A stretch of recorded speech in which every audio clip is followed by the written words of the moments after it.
Hello. Hello and welcome back to another beautiful music production live stream. Today is Sunday, actually. It's Sunday, the 2nd of August 2020. I am Felix Rösch, Berlin-based composer mining the edges of electronic, ambient and classical music. That's what I do for more than 10 years now. And on these streams here you will find a very beautiful community of music makers from all over the world sharing our stories, always learning new stuff together while I'm live streaming my music making sessions 3 times a week. If you would like to join, just say hi. I reply to every message and read out every message as well.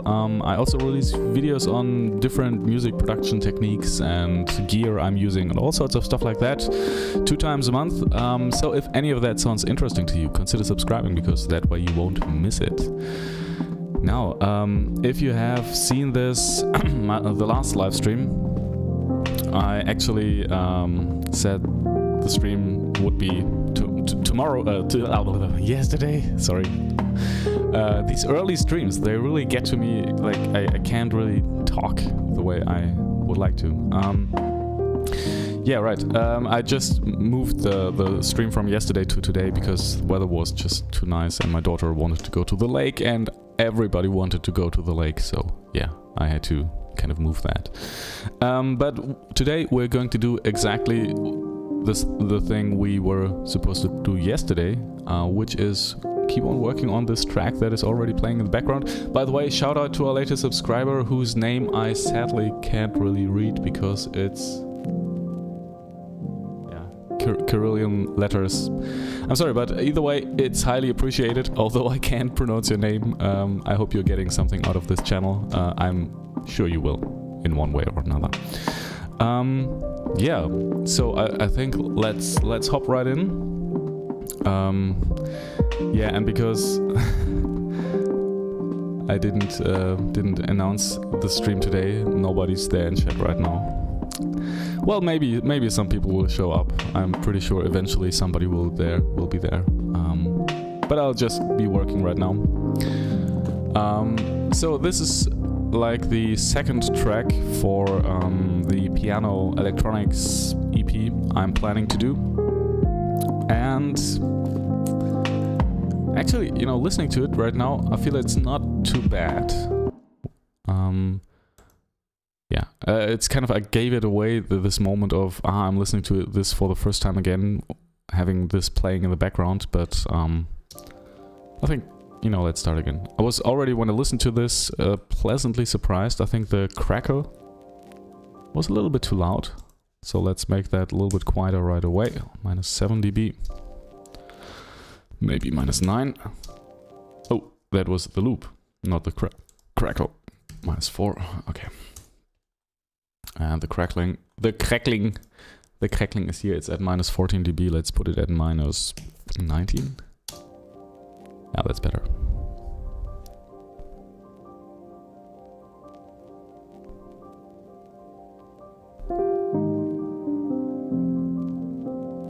I like this. I like the piano sound actually. It's really funny because there's nothing happening to this. It's really just straight out of the microphones. No compression, no anything. And something I didn't like too much was this kick, this first loop intro, this first impact here. So let's just fade it out a little bit,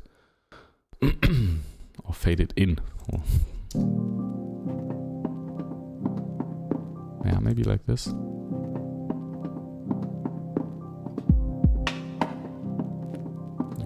I think it's better if you know, if these transients are introduced later.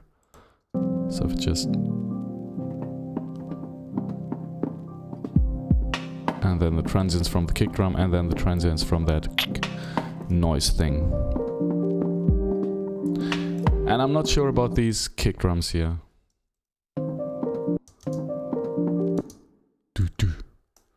Maybe it should be doom doom. Maybe it should be doom doom. I like music.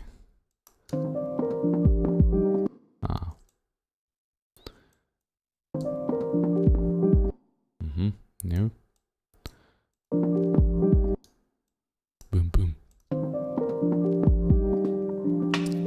maybe not. Maybe this is stupid. Doom. And then on the 1 on the downbeat. That's not the downbeat. And there's the downbeat.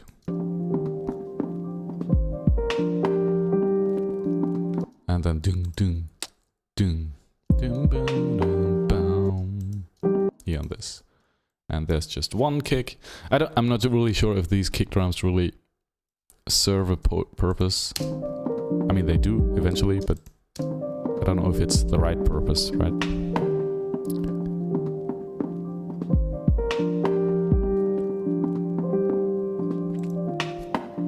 Boom, boom, boom. And I'm not sure if these should be...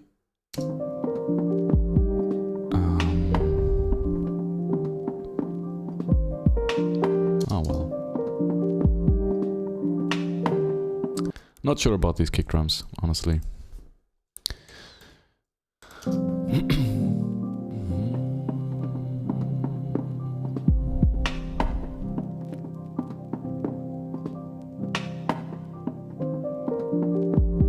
Yeah, no, I don't think so.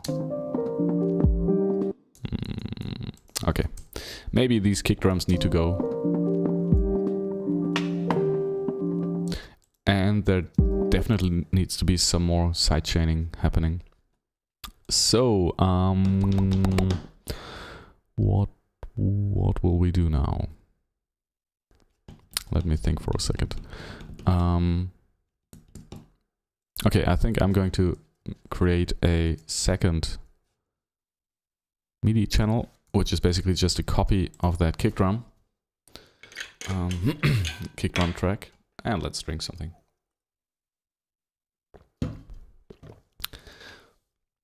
I didn't think that starting a stream on a different date than usual would be this impactful, but apparently it is.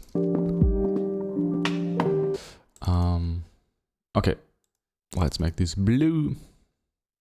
Assign track colors. So let's call this side chain trigger. Well, maybe just SC trig. So that's short enough and I can read it. And there was this, I'm not sure how I did this in the past. I think you can, yeah, I think I know how. Okay, so this compressor is just compressing. It's not doing any side chaining, I think. No, it's not. So let's do it the right way, okay? Let's have, I'm not sure, there are two tools we could use for the side chaining purpose. Either the LFO tool, which is okay. The problem with these is... Okay, wait, let's see. Either the LFO tool or the Cable Guy's volume shaper. Oh wait, don't I have the volume shaper box? Yeah, shaper box too. Let's use this. Now this is a beautiful magical machine which just side chains or creates the sidechain sound, right? So with one little problem, which is that usually it triggers itself every fourth measure. No, on every, I mean, depending on what you do here, like every bar right now. But this should be triggered by this MIDI. Oh, I haven't used this. I haven't used this version actually. MIDI trigger on.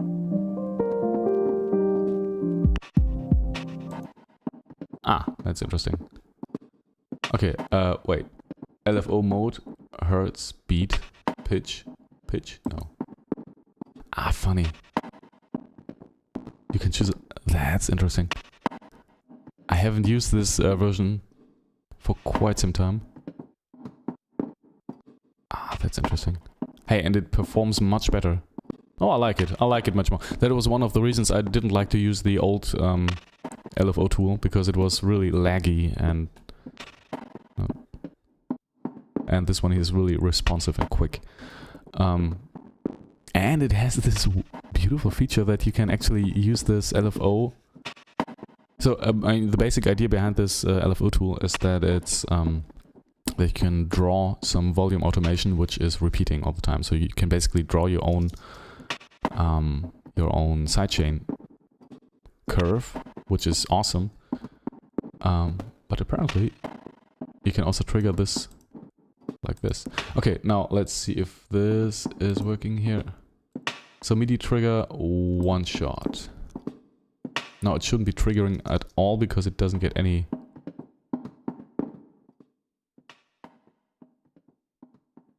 Okay.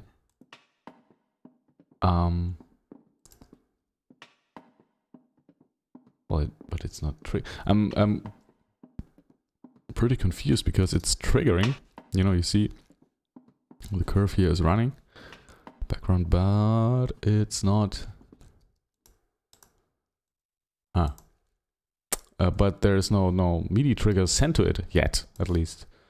So what would usually happen? I mean, this is the easy way here. So we could go here, go to kick, and choose this thing here, shaper box. Oh no! Good lord, what's happening?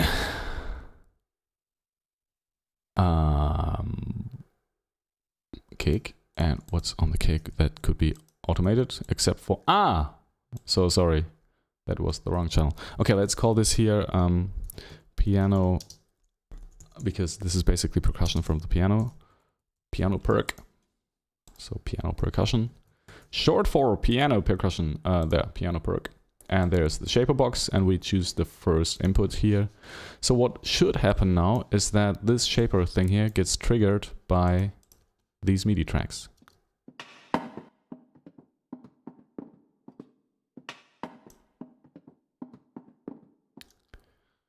I don't get it. Wait, maybe, you know what? Maybe we'll choose a signal that is more obvious. Because with this percussion, it's not really a consistent signal. Let's see what. Yeah, this is perfect. You know, just a drone. Okay, let's call this drone. And there's a shaper box 2 on it, and let's have this one here. Whoop.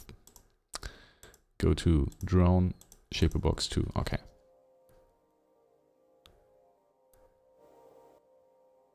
Yeah, and that's the problem I was talking about. The thing is, if it gets triggered, it moves all the way through and then stops at the end. And usually, you know, for a good sidechain movement, you would usually, you know, take out the original signal a little bit before that downbeat here, so that the kick drum, if it comes in here, has enough room to breathe when it's there already, so that it doesn't really duck before or after that. Because we're triggering this. Let's see if this works better. No, because we're triggering this just once, it just goes through the end and stops at almost 0 dB.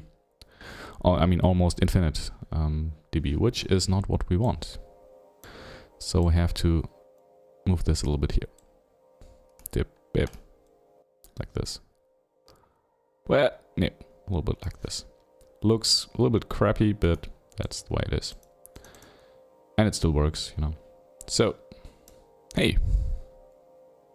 Go away. So why is this happening here?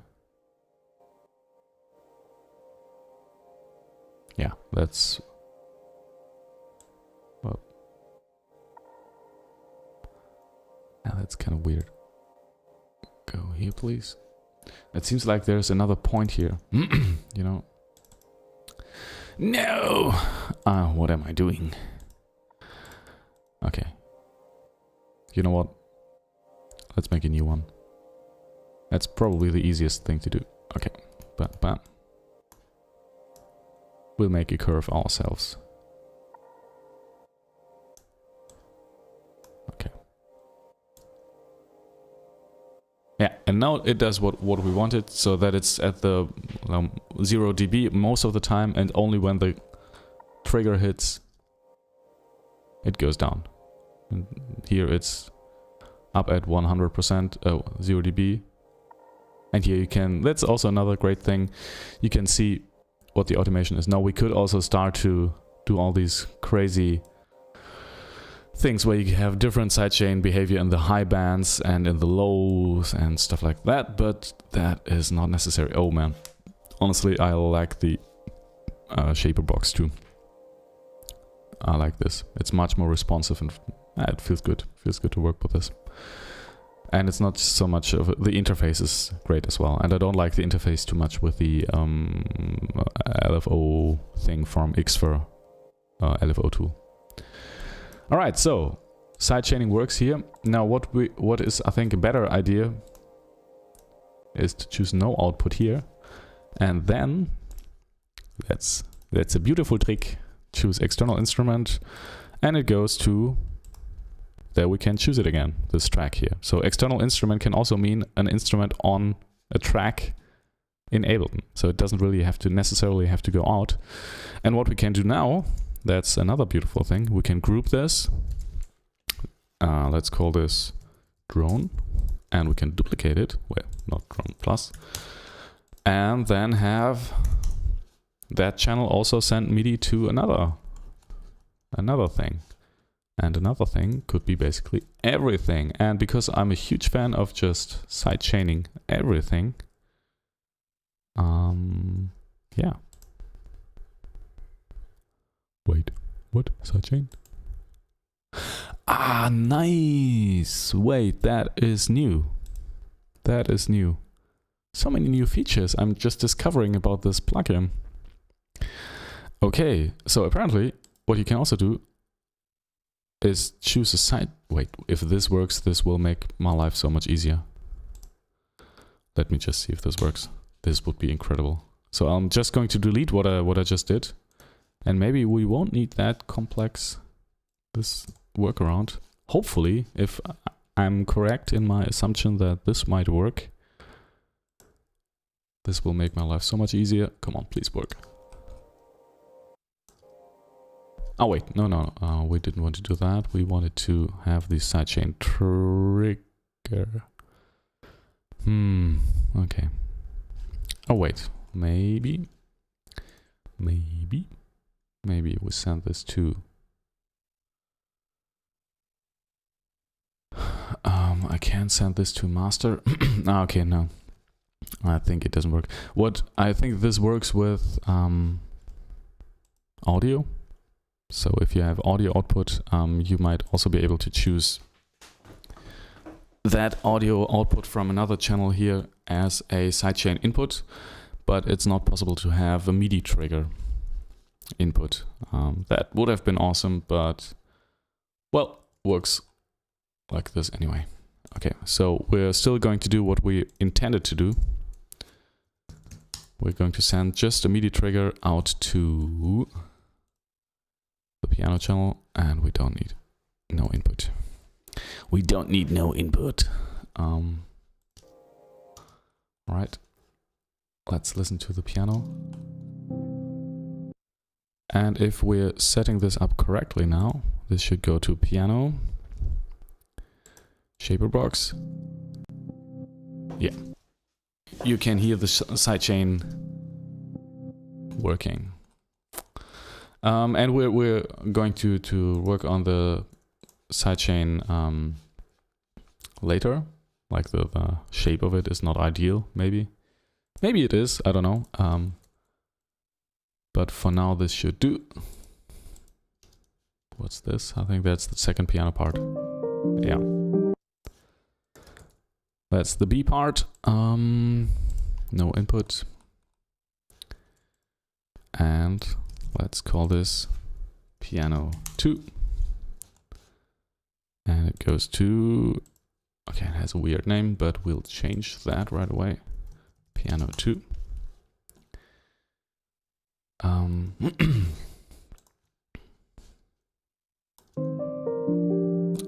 Yeah, and you can hear that sidechain working.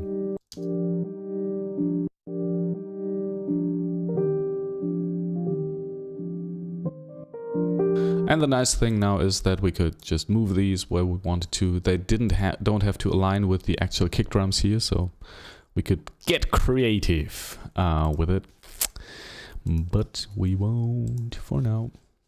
And yeah, we will basically put a sidechain trigger on, sidechain on everything now, because it's good. And so let's duplicate this, send it to the ref2. And you know, in earlier, before I knew you could do that with external instruments, I would have a MIDI track for every channel I wanted to send it to, which was crazy. Yes, this works well. And the loop also gets a beautiful sidechain thing.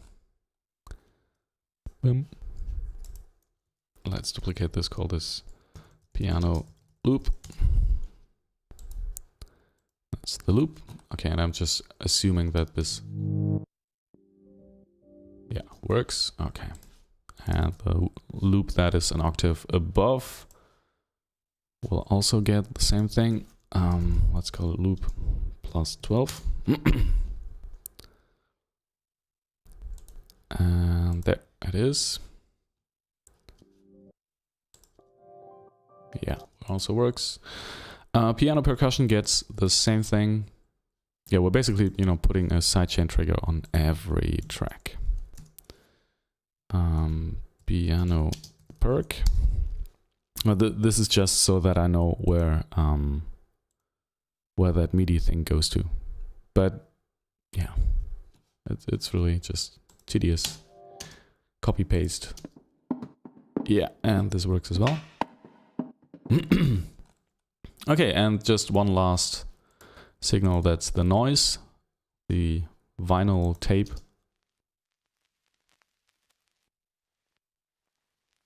Hey, this works already. Ah, there's already a compressor here. Okay, but we can get rid of this because that was the actual sidechain compressor that was just taking the actual kick drum sound as a sidechain trigger. But I don't like to do that because if you change the kick drum sound or if you filter it in some parts, the sidechain behaves differently there, and it's just, you know, using a MIDI trigger is just easier and more convenient, I feel, and more versatile as well. And this one goes to the noise.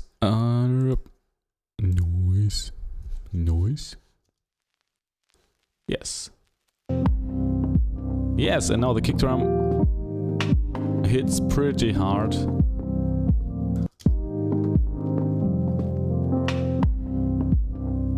And that's maybe too much, but you know, we can adjust this as we like later. I think this is more of a mixing detail. And we're still in the, you know, writing, composing phase, which is often kind of the same thing, but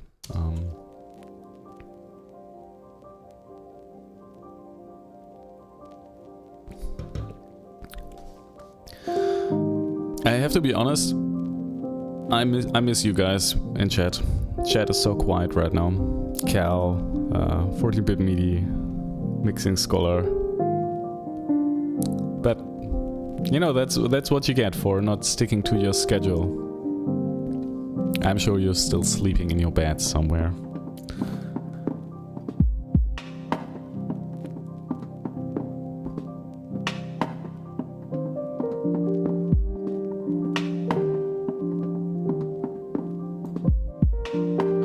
Yeah, the kick drum's pretty loud as well, right? Let's make it a little bit quieter. And it's pretty random here.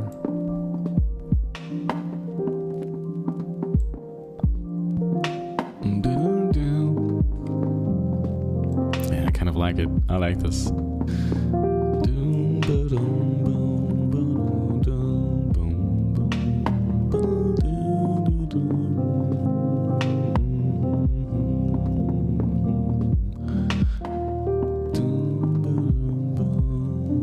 Maybe no kick drum here in this part.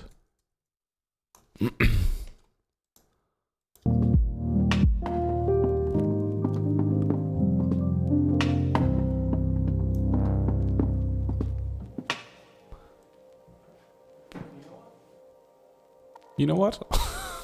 What was I saying there? All right.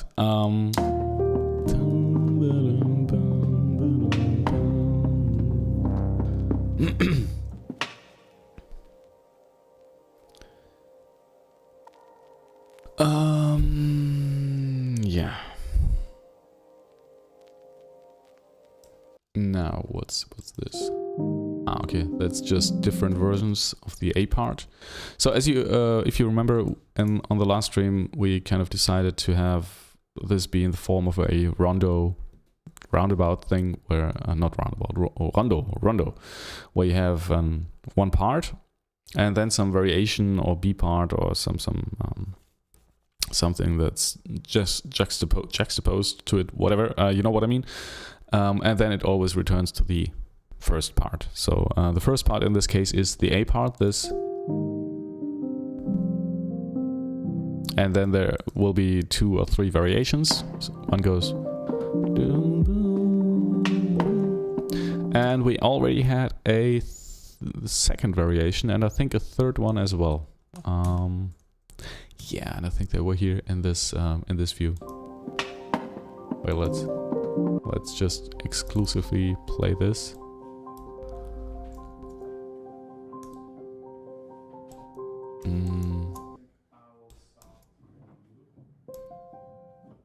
You know what?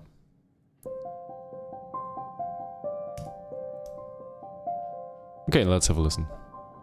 I was just about to say, okay, I think it's easier.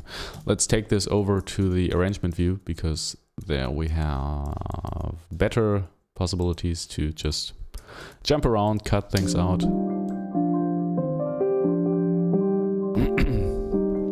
Okay, now this is... This is basically an improvisation where I tried out... oh, wait, I think it wasn't even an improvisation, it was more of a... trying to capture the end result of the stream before this stream, where we were sitting on the piano most of the time and trying to find some variations on this main theme.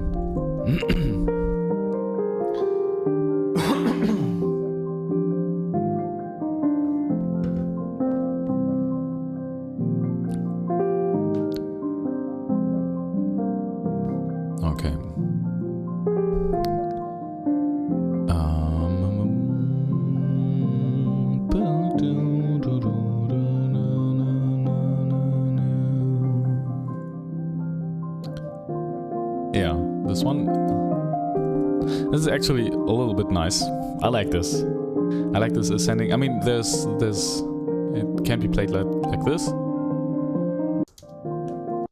I like the beginning.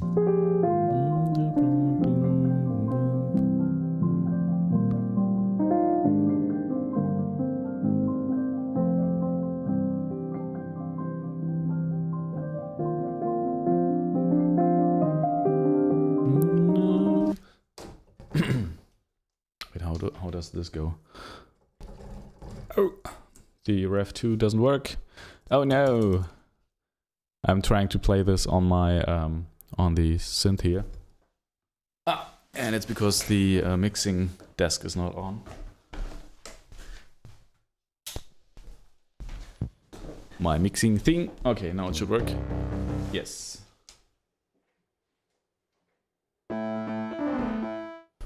What?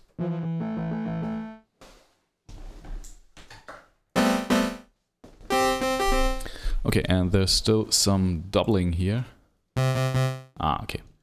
It's because it's also monitoring through Ableton, and then it's monitoring through console and Ableton at the same time, creating a beautiful, beautiful cum filter effect, it would be called in German. I think flanging is kind of similar. Okay, let's try to play this and find out what I played here, because I think what we'll do right now is record this part here.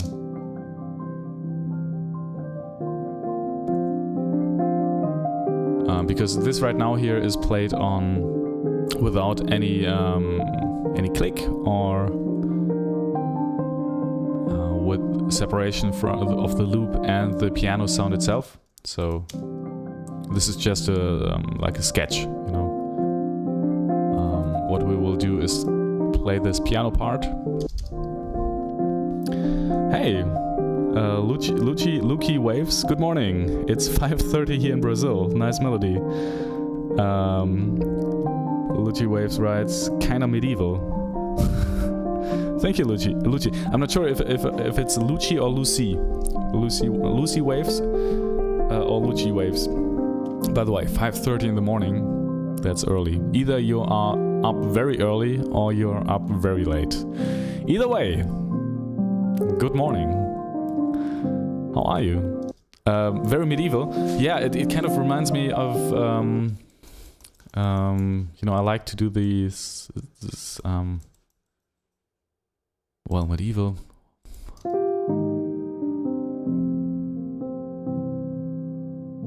Medieval. Not sure. I'm not entirely sure what you mean. But I guess I have an idea. Lucy writes, yeah, like Lucy, really. Okay, Lucy Waves. Hello.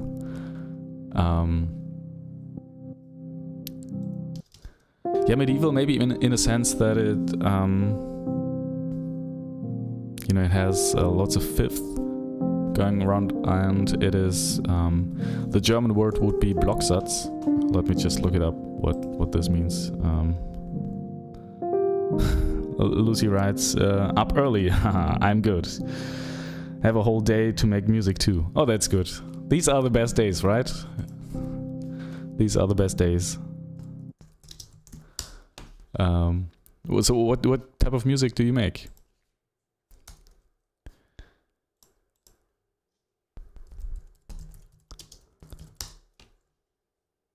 Okay, I can't find it. But what I mean with Blocksatz is with chords that are just playing at the same time, doom, doom, and not polyphonically. So monophonic maybe, although medieval would be, depending on what type of music you mean from the medieval ages, would be very polyphonic and many voices moving around at the same time. Lucy writes, it reminds me of Green Sleeves, I guess. Green Sleeves. I am pretty sure I should know this song, and I've heard of it.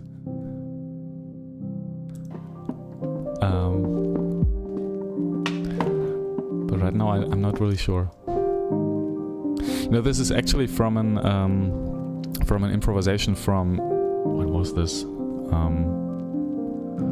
I think the 16th of July. I basically did lots of these streams already. And yeah, this was just, I usually started them with about 20 minutes of improvisation on the piano and electronics here. Yeah.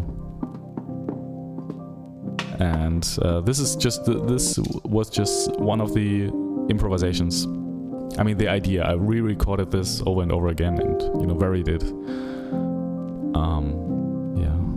Lucy writes, I'm switching from EDM type stuff to more world music, moving towards Yanni and Peroki. No, that's interesting. I've never heard that. What's Yanni? I'm going to Google it. I have to Google it now. Yanni. Well, you probably don't mean this dude, right?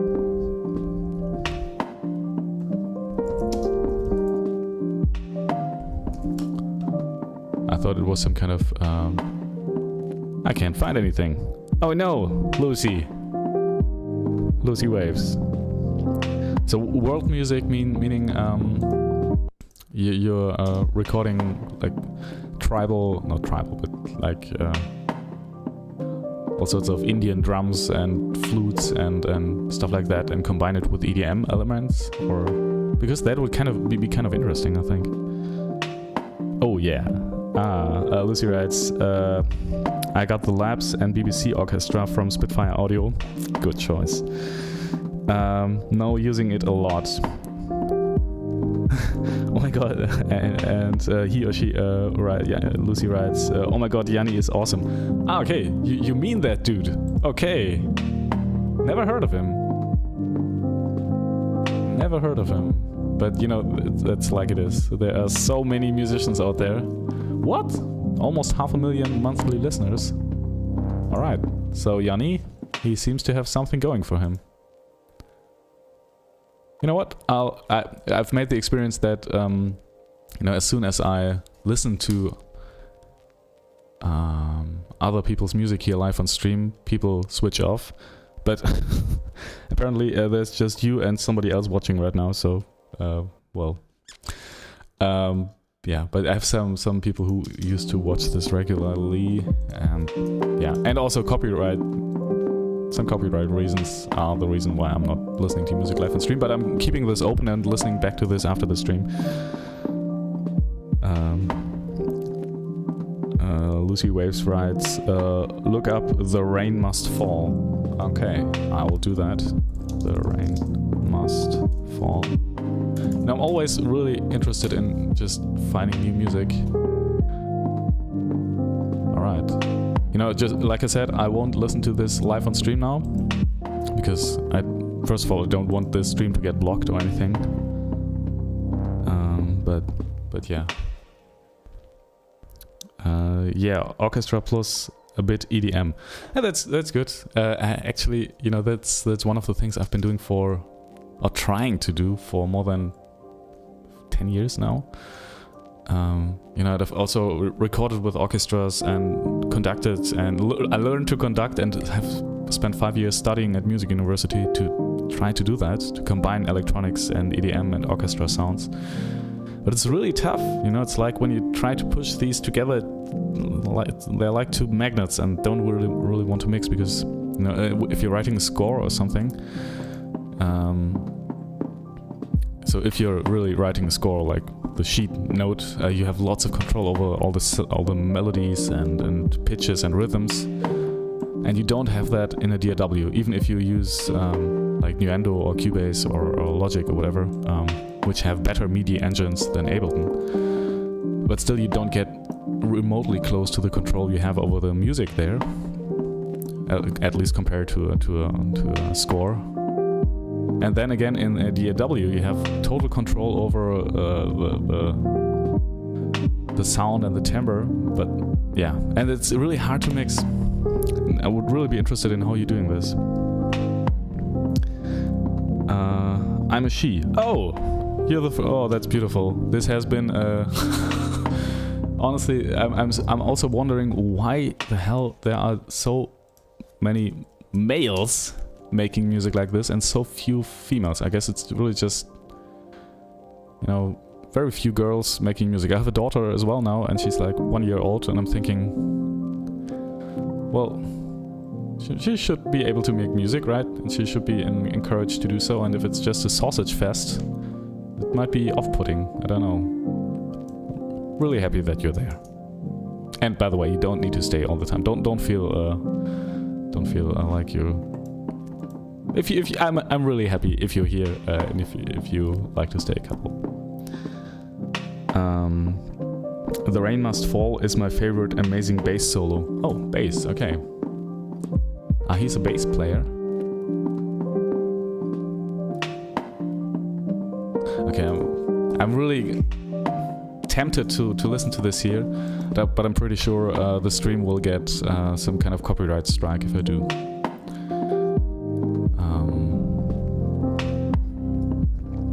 Lucy writes, yeah, save it for later. Yeah, I think I'll save it for later.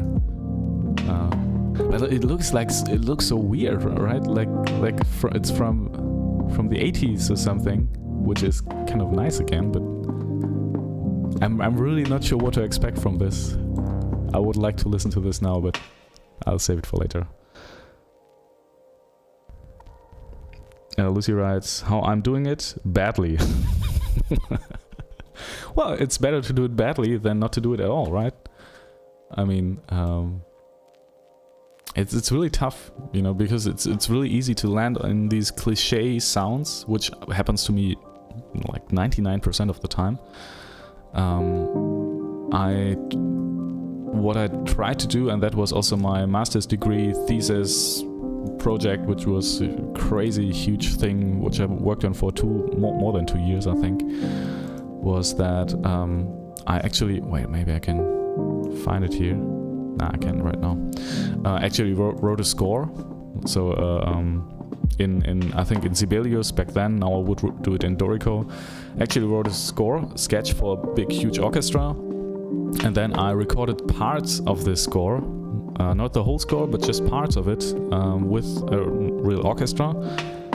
And then I re-imported all these small parts into Ableton and then just started to play around with this. The benefit of doing it that way was that you could actually have really, really complex score, which I could not compose in a DAW, which I think it's really hard to do. So it's much easier to do it in a score.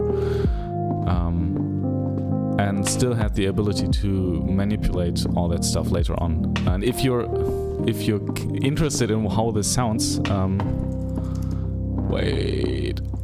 Oh, let me see. And I actually worked on this for lots of time. It's Orchesterverfremdung. You can find it on Spotify if you like. I think it's on YouTube as well. So yeah. And the first 1, 2, 3, 4, 5 pieces on there are from this score.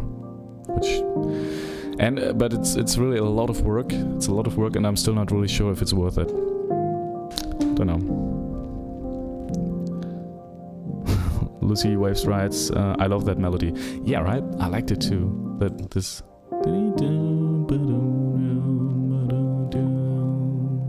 I had this playing in my head for quite some time after listening back to the improvisation, and I thought, well, maybe I will use this somehow. And I'm still not sure if these variations are really good, but hey, so are you also on Spotify? Or is there any music? Like I said, I won't listen to it on stream, but I could listen to. Lucy Waves writes, I tried sending a link to my latest one, but YouTube blocked it, sorry. Yeah, I know. We have this problem here on this stream quite a lot. You can also, if you like, send a link via Instagram.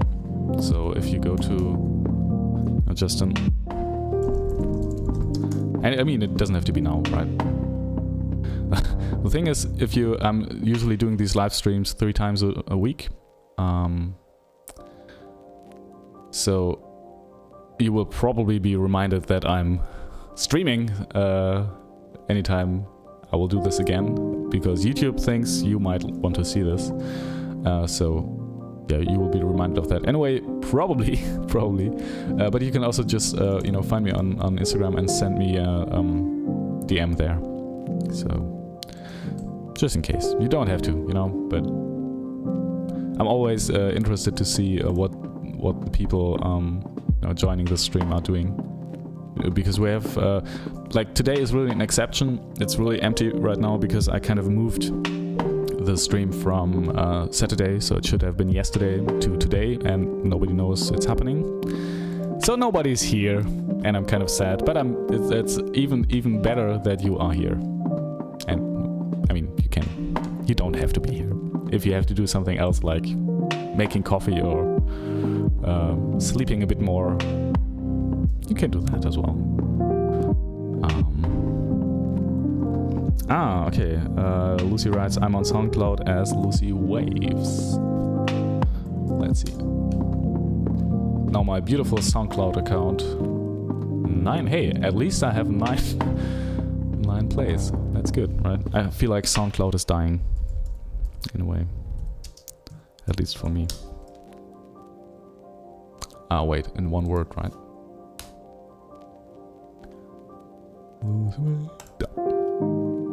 Alright, is that you? What? 29 million plays? Are you kidding me?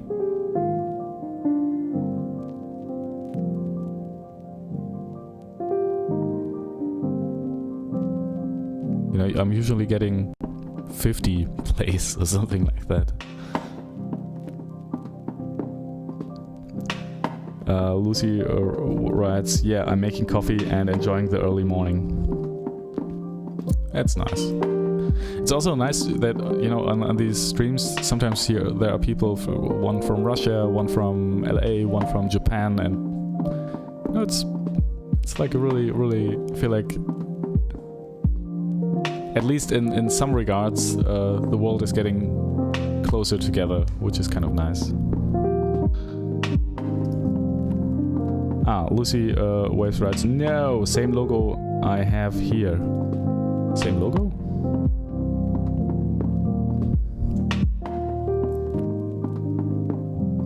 Okay, wait, did I misspell it? Probably. Without a Y, it's just an Lucy Waves, like this.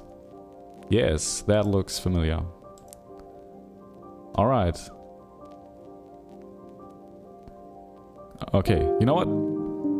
I have a lot of things to listen to after this stream. Wait, what? Hey, we can listen to this, right? That shouldn't be a problem. Come on, let's do it. Anything in particular you like?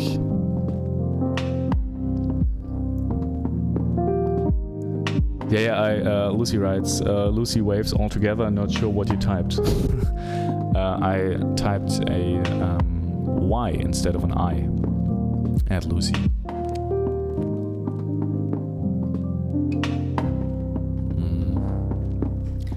Ba-dee-dum-bum-bum. And these are, I think, other takes from the A part. No copyright. Okay, that's... I mean, I'm a huge fan of copyright stuff because that way, you know, musicians get paid. It's just... I don't want this stream to get a copyright strike or anything. So can you... oh, and by the way, there's a weird delay, like a 30-second delay between me saying stuff and me reading stuff. Because my internet connection is really bad right now.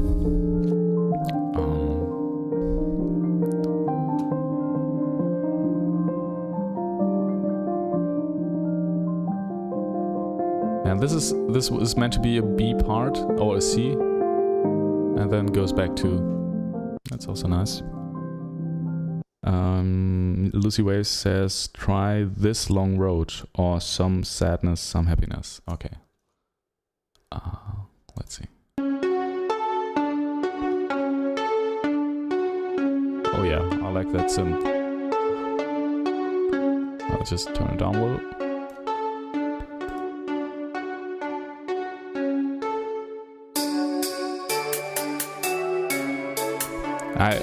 I know what you mean by EDM influence.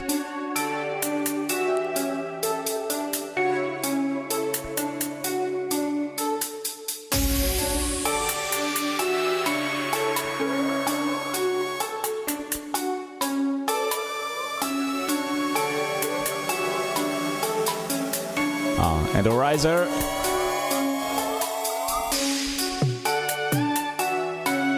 Oh, that's interesting. I didn't expect that. Hey, and you know what? You're actually the first person on stream. Oh no, the second. That actually sent me music we could listen to. Which, you know, it's not always easy because it's some kind of. Some people are really afraid to show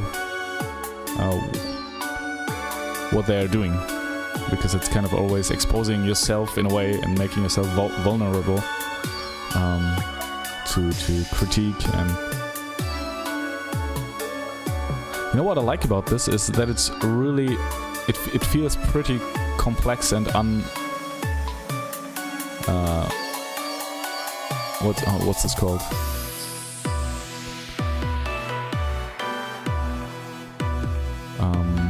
What's the word for it?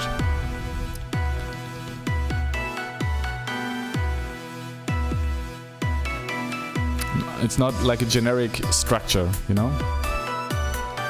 I mean, now I can say, okay, it's a 4/4, 4/4.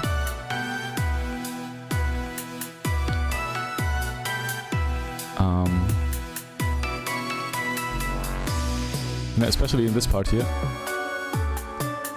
It feels like there are many loops, or if you call them loops, going on. And they are not necessarily the same length, and a little bit overlapping. So there's a slight chaos, which I think is really interesting. And the slow... I feel like it's still kind of messy. Lucy writes, I like making happy music. Oh wait, and before that she writes, nice, glad to be here. Really like all your music too. Oh, thank you. Thank you. That's nice. My current slogan is happy music for people with ears. Wow, that's good. Yeah, happy music is... I find it really difficult to do, but I know what you mean. Because, you know, my default state is I usually write melancholic, very melancholic, emo stuff. I can write lots of other stuff as well if I force myself to. And, you know, I'm working as a professional composer, so there are projects where I just have to write stuff which is happy and upbeat, and I can do that, but it's not something you know, it's not my go-to sound. Oh, I like this here as well.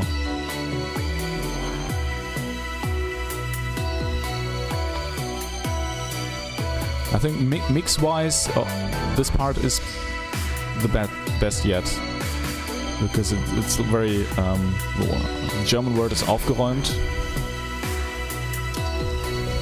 It's very cleaned up, you know. Yeah, cleaned up. Okay, that's nice.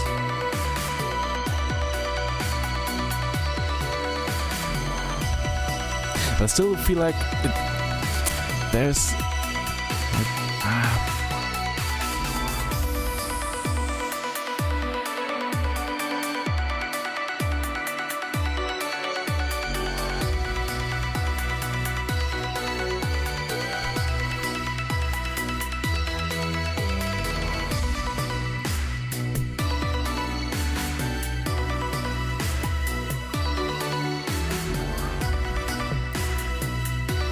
I can feel that there's lots of work put into this.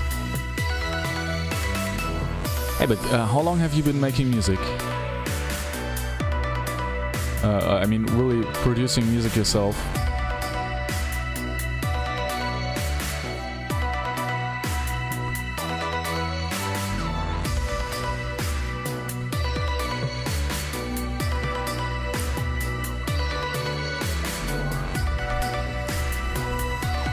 Lucy writes, those are great compliments. Thanks. You're welcome. You're very welcome. Very, very welcome.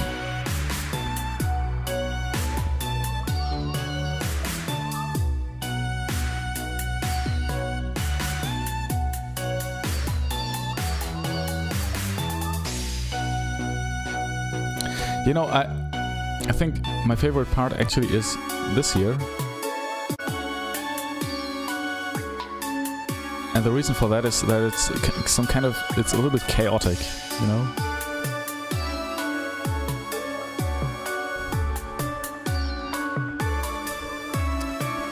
Lucy writes, I started in 2013, I only played a little bit of piano.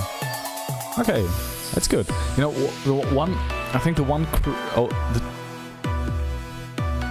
wait. So one thing I really like about this whole thing is that it has this slow moving, which I didn't expect, and which creates a nice, a nice tension between the energy that is underlying and driving this and this kind of relaxed, laid back. I feel the sounds are kind of sometimes a little bit too generic. And maybe too many, you know. I feel like I know this, I'm doing this a lot. I sometimes feel like if I take out half of the sounds in my arrangement, often it works better.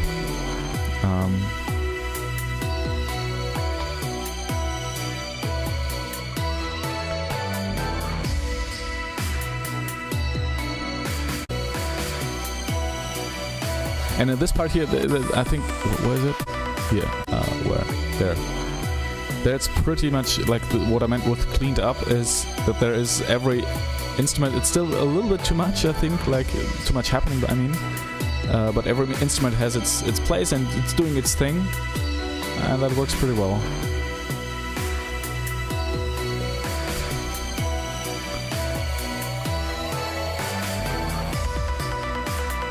Okay, some sadness and some...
I still consider to be the greatest piece of orchestral stuff I've ever written, and there's so much going on.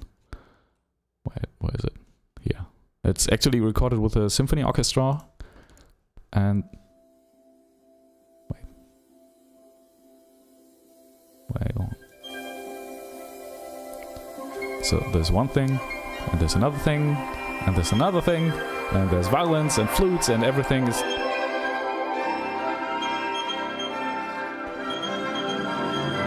And then it starts in this thing. But I feel like this chaos, where there's lots of stuff going on, is not bad. That's something. I wouldn't throw this away. You know, I think you can build on this and just, you know, for example, in this part here, there are, you know, lots of interesting, weird elements playing at the same time, which creates a really interesting mix. You know, it's a little bit weird. It's just musically there's some it's kind of fighting with each other. I don't think it's a bad thing to have so many things going on, but the things that are going on should be aware of each other, like the key, the harmony. You know, there's a pad in the background which plays something. And it doesn't really fit with this fifth in the bass, or what is it? But you know, I think having many elements playing at the same time, just being weird, little snippet there is a great thing. And I think you can really use this and make your own sound out of this, because I already feel like there is, you know, there's a strong identity in these tracks. And I like these, and here I kind of like these trashy sounds. It's just, I think, one thing... Okay, I think I can pinpoint it. What I think would really benefit this is if there's a compositional plan behind it. Because I think the sounds are all, I like the combination is great. But if there's you know, if you say like you have 5 chords, something like that, and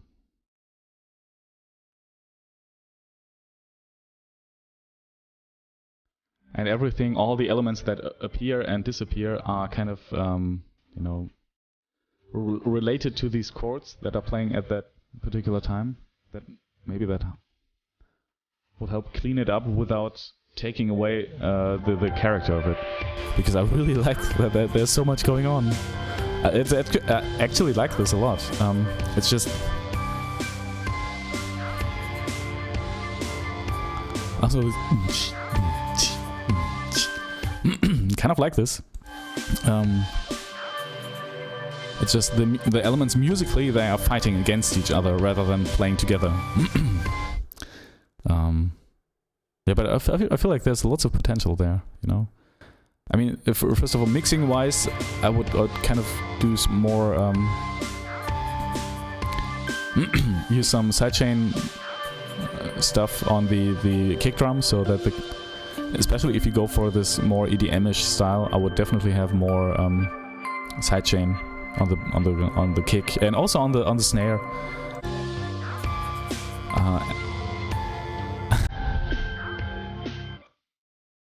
Yeah, and I feel like the big danger when you're writing music in a DAW is that you just add a layer and add another layer, and at some point you don't know what the first layer was doing harmonically and the last layer. So I think this is something. Yeah, like the pad in the background and the bass, they are fighting against each other, and that kind of distracts from what it can do. Okay. Lucy writes, it's probably my infects mushroom influences. It's psytrance. They use a lot of sounds all the time. Yeah, that's good. That's good. I like this. I like this a lot. I had to do a full rebrand this year. Had an old alias. Okay. Okay. I had a big break from 2016 to this year. Loads of private life issues, put music on the background. Now I'm back and made a new website, re-released everything. That's why they are dated 2020. Okay. I mean, fresh start, right? The funny thing is that it sounds like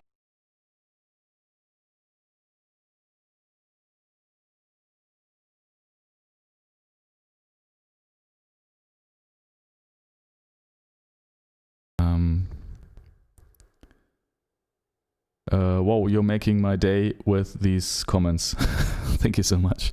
Well, you're welcome. You're very welcome. I mean, I will have to record some piano for that track because I wanted to get it. I mean, at least the C part I will record. Lucy writes, I made my very latest track public just now. It's called The Delay Song.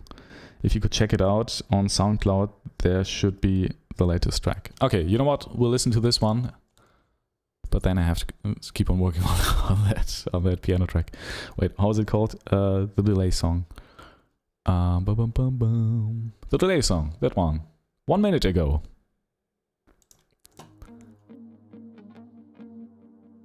Well, just...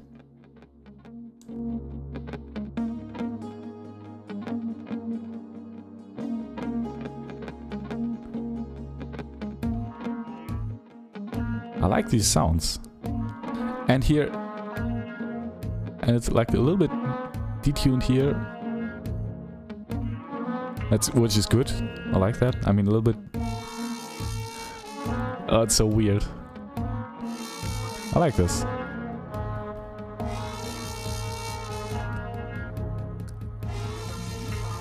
But this is going somewhere, right? It's building up to go somewhere. Okay. Oh, I didn't expect that. Now what I don't like here is the...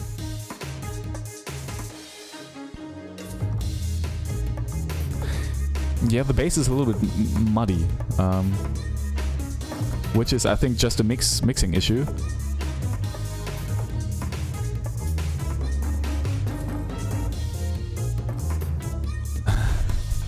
And again, there's lots of stuff going on. What's it? And there are lots of... Well, you know what I really like about this? It's the beginning. and especially this trumpet. What is it? Trumpet? Trombone?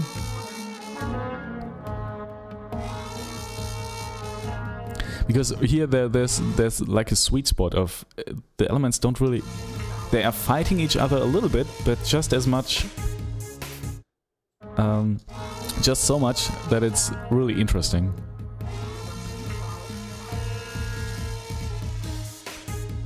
And then I'm not sure about this, you know, that drum beat needs to be, first of all, I think it needs to be much louder.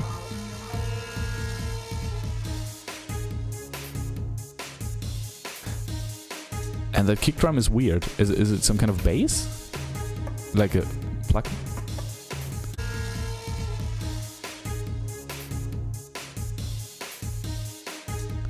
It's very tonal, right?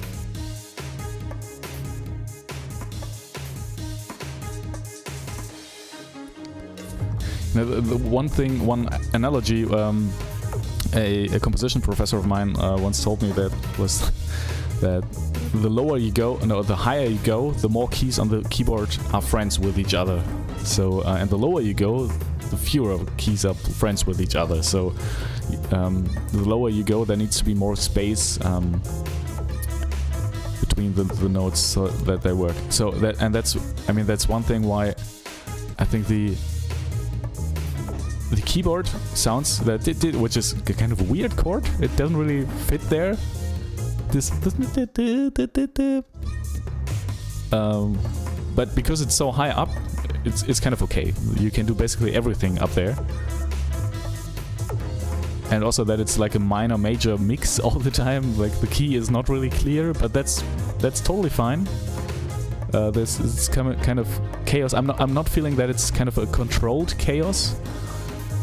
So that's something I think to keep in mind, to open areas where you say, okay, I don't care if this is a C minor or C major scale, as long as it's up there and they're just playing stuff and let's see what happens. But the lower you go, the more important it is to have a very concise and clear bass, which is just, you know, one very clear. So I would rather,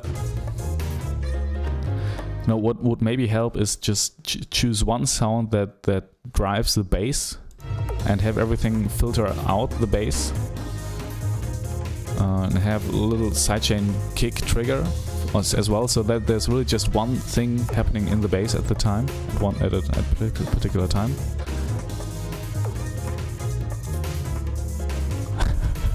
That's so weird. That's so weird.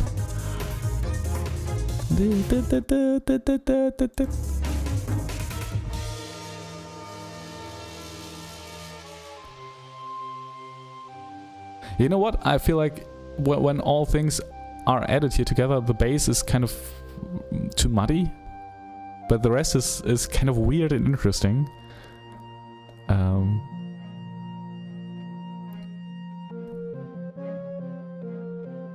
And here again, you know, when you use fewer elements, it becomes much clearer. And like adding these weird sounds kind of makes it interesting. And they can fight each other a little bit, you know, it's just like...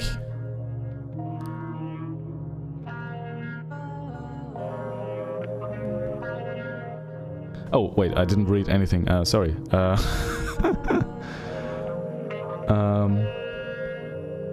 Yeah, trumpets, some samples, some orchestra stuff. Lucy writes, roast me at will, I can still change it. Okay, I like the voice here as well.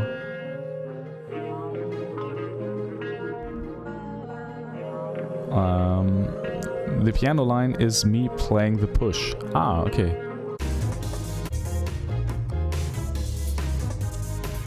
Yeah, it feels like, you know, it's like three people in three separate rooms playing different stuff, which doesn't really fit together like in a classical sense. But I don't mind this, you know. I think this can be a feature, you know. The only place where this is a little bit where it's difficult musically is when the bass is muddy, because I feel like the bass should be have a really concise and clear idea of what it's doing. And what the root note is, that should be very clear. I think, you know. And by the way, this is just me saying stuff, because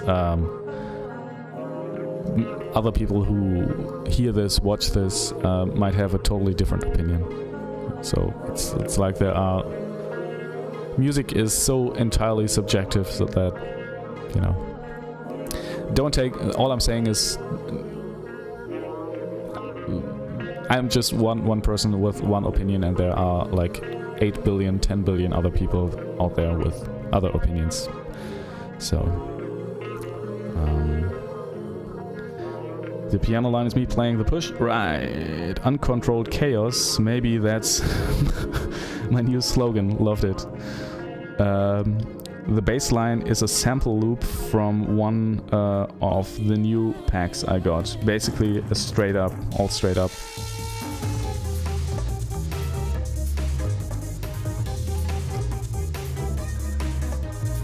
Yeah, but something about, I mean, it's weird, you know, there's lots of potential there, but it's still like really, really, in the low end, it's messy in a bad way.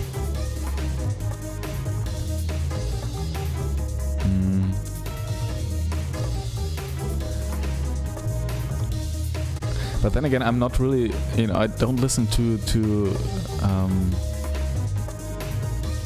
you know, to the, how did you describe it?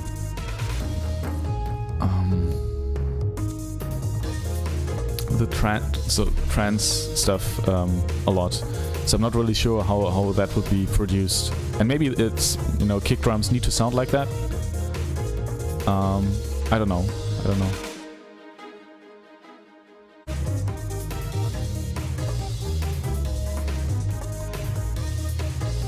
Yeah, but you know, I feel like this is, I like this yeah, chaos in there. But I feel like really the bass and the sub bass need some work. And this keyboard, it's really weird.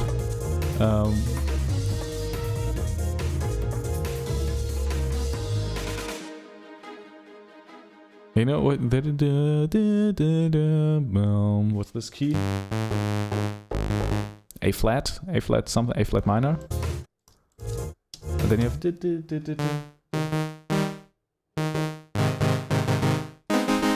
and then you have an A flat major chord over that, which is brave. But hey, this works. There's so much weird stuff in classical music as well.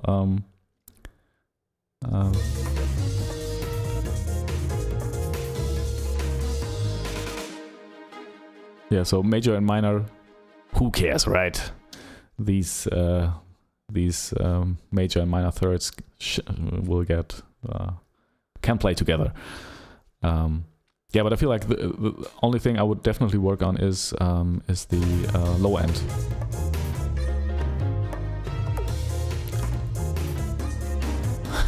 It's so weird. Yeah, but I feel, you know, make a trade out of this. Your controlled chaos everywhere.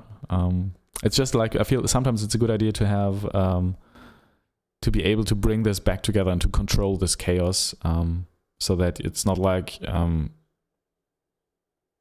you can't do anything else. You know, it's just like you're choosing to have chaos in that song, but you could also just tie it all back up together, and it's all marching in line. That sounds a little bit militaristic, but like, yeah, that's what I mean with controlled chaos. And I find this really hard as well.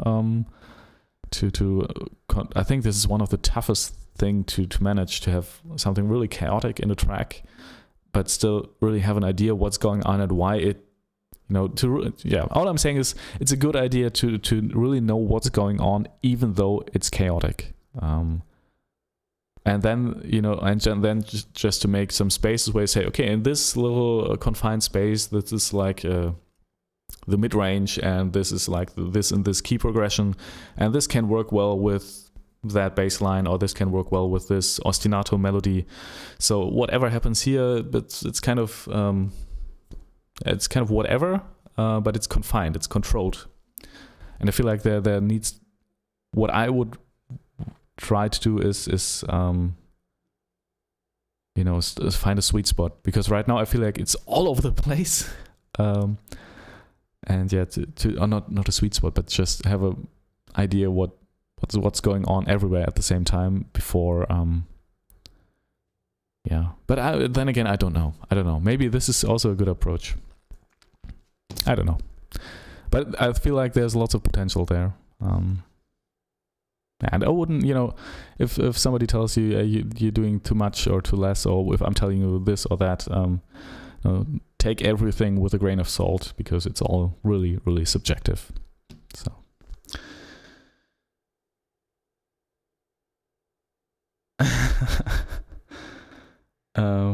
Wait.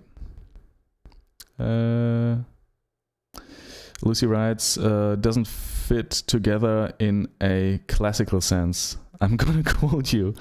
This is going on my website. That's good. Yeah, quote me, please. Please do it. I respect your opinion a lot. I'm really enjoying all this. Thank you so much. Hey, thank you. I'm having lots of fun here as well. You're laughing, so the happy music did its job. Yes. Yeah, I mean, honestly, the funny thing is I'm getting really, there's lots of like melancholic and sadness in the, like, it's lots of minor scales and lots of melancholic stuff, but through the mixture of everything, it's kind of so wild and colorful that it's kind of fun again and happy.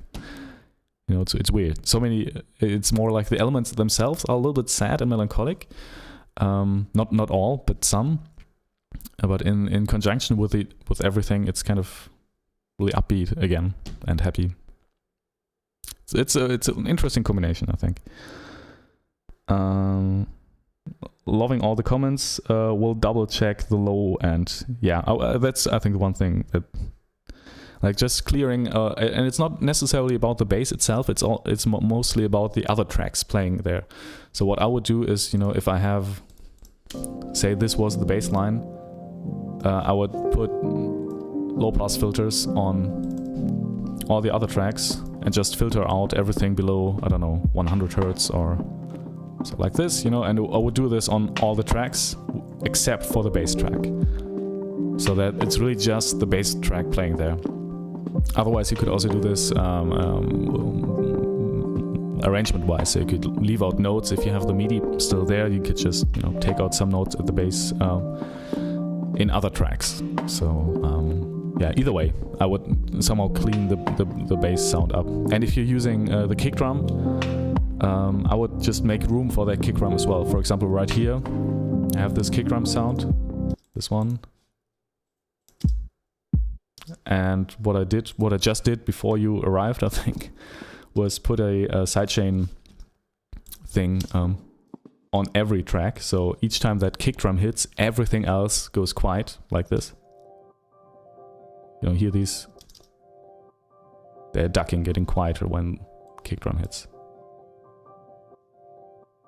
So, and I'm putting this on every track. So each time that kick drum comes in, the kick drum has lots of room to breathe, and it's there and it's defined and it's not fighting anything else.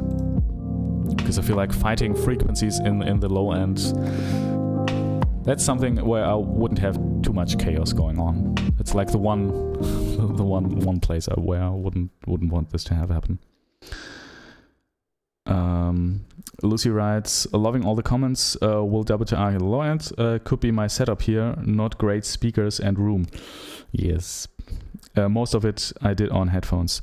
Well, honestly, I'm also just using these Sennheiser HD25, I think it is, I'm not sure, to work. And I'm really, I'm really surprised to hear my mixes then on other systems.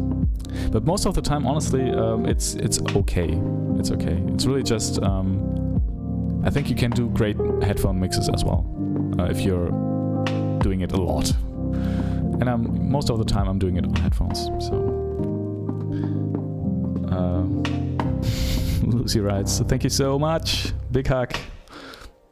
Well, you're very welcome. I love doing this. It's lots of fun for me. You know, I also feel like when I'm working in my studio here, this can be quite lonely, and that's also one of the reasons why I'm streaming my music making sessions, because I don't want to be sitting here all alone making music. And I'm also always learning new stuff, you know. For example, right now you just, it's every time I listen to any other music, it always broadens my idea of what music can do and can be. And I mean, obviously it can be anything. There are no rules whatsoever. So you honestly, even the low end comment, it's just my opinion, you know, it's just my personal opinion. But I feel like it's many people would agree, but I'm not sure. I don't know. I just like to have my low end clean. That's just me, right?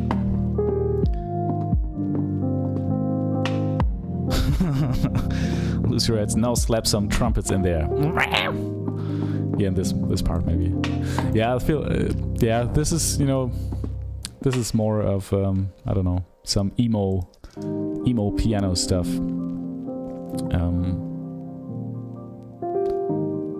But I have like 40 minutes left for this stream, and I think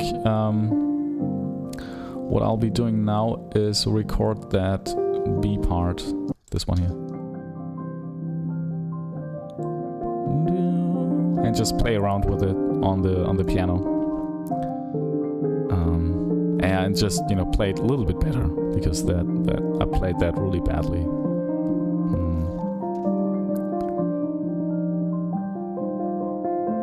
Yeah, my music is more like, at least right now, it's more like, I don't know, ambient, chill mix piano stuff. I don't know, but I kind of like it. That's the music I gravitate to. If I sit on my piano, that's what I'm making. If you just let me do what I want to do, right now I'm doing this. So emo trumpets, Lucy writes. We need emo trumpets. Yeah, well, I mean, trumpets can be really, really beautiful, especially if you use some mutes, and there are tons of mutes out there for trumpets.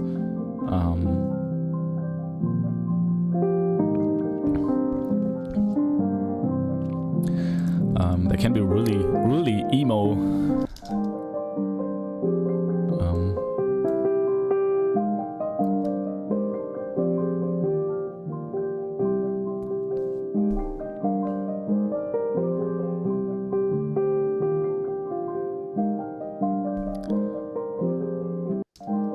And I can really relate to some private life issues, putting music aside for quite some time. But I feel like music is also very, very good, like medicine.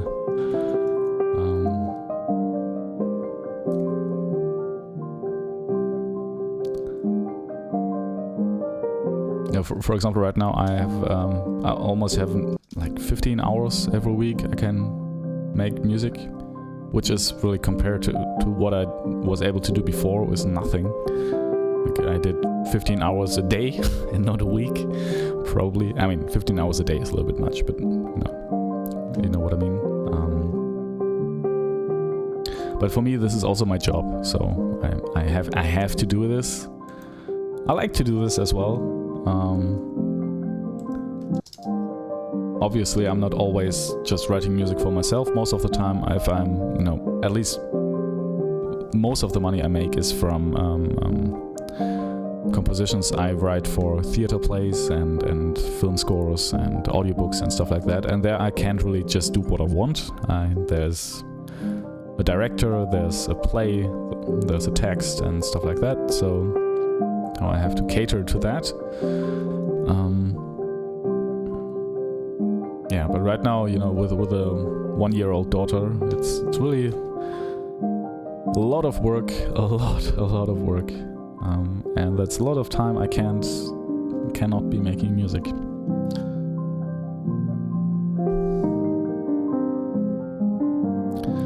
Lucy writes, it's very pretty. Yeah, I think it's pretty as well. It's the piano timbre is amazing. You're right. I'm again always surprised to listen back to this because it's really just 2 microphones behind my piano. It's nothing more. It's really. It's just.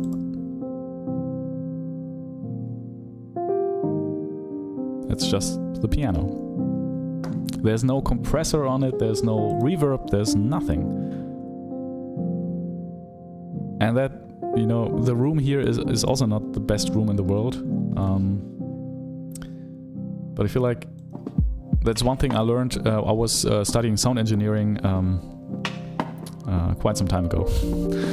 But I think for 6 years I've been studying sound engineering and have a diploma and everything. But one thing I learned there was that in the end it's not really about the microphones you use or the preamps or all that stuff. I mean, it's good if you have a good studio, a good room, good preamps, good microphones and all that. But if you just have a good instrument and even more important, somebody who knows to play that instrument, these are like 80% of that recording. Or let's make it 70 or something like that. But a major part of that whole thing is just the instrument and the player. And if you have a shitty room and shitty microphones and all that, it's really hard to ruin a good player's performance.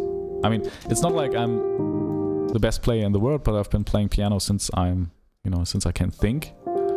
And this piano is a really good piano. And there's not much more you need.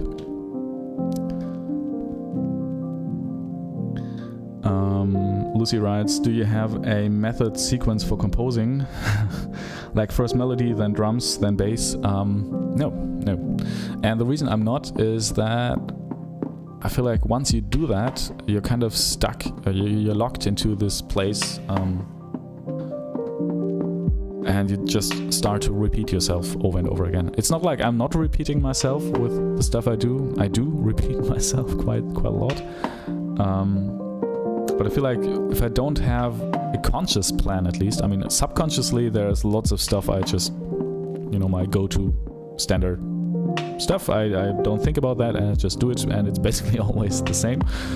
And I'm so annoyed by that I'm doing, like, subconsciously doing the same things over and over again, that I'm consciously not trying to have any clear method, and even going as far as that I'm consciously trying to change my method all the time, so that I'm not really, stuck in the same place every time and just repeat myself, because that becomes boring pretty quickly, I think. Well, it really depends on what you want to do, right? I mean, but yeah, that's why I don't do that.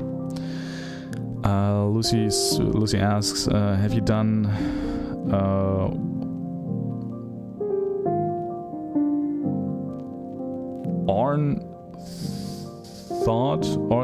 have you done thought about making sample packs? Okay. No, not yet. I feel like the commercial ones lack more melodic stuff, like the sounds you're so good at making. Thank you, first of all. Thank you. Well, I haven't thought about that.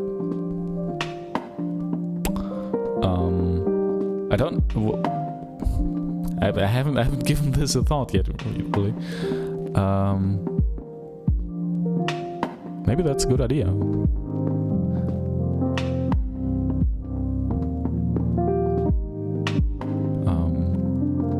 You know what? I'll look into that. I'll just add this to my to-do list. It's actually a good idea. Maybe that's a good idea. Thank you. Sample pack ? Okay. You know, it's so beautiful. There are musicians sitting across the huge ocean, and we're kind of bouncing ideas back and forth. The times we live in, right? The times we live in. Alright, so now... but I really have to record something today.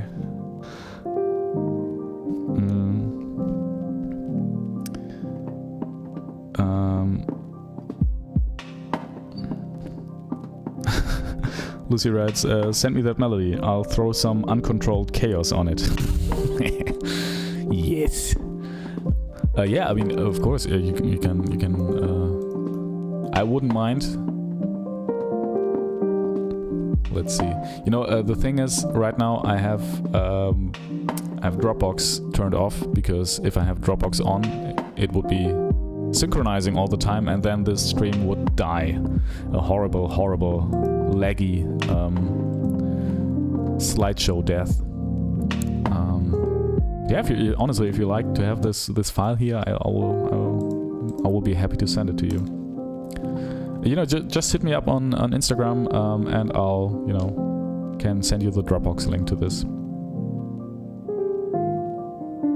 And hey, you know, I mean, who knows? I will be releasing this on the Piano Day 2021. So in March next year, I'm planning to release this EP. I mean, a whole EP of piano tracks like this, and a little bit faster ones, some slower ones, and more electronic, less electronic. I don't know yet. And I'm always looking for people to do remixes. Yeah, because that's also, you know, you get exposure from my release, I get exposure from your release, and that's like, you know, more exposure, sweet exposure. Okay, you know what?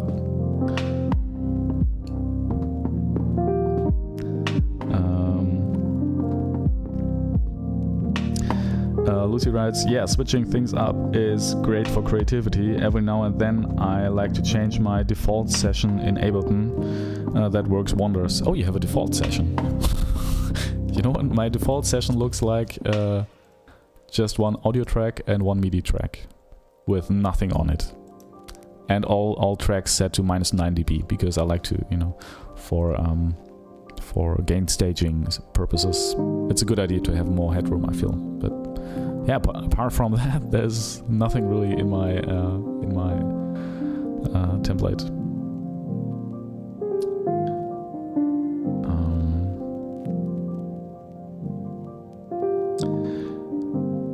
Lucy writes, this was great. Sorry, I screwed up your focus today.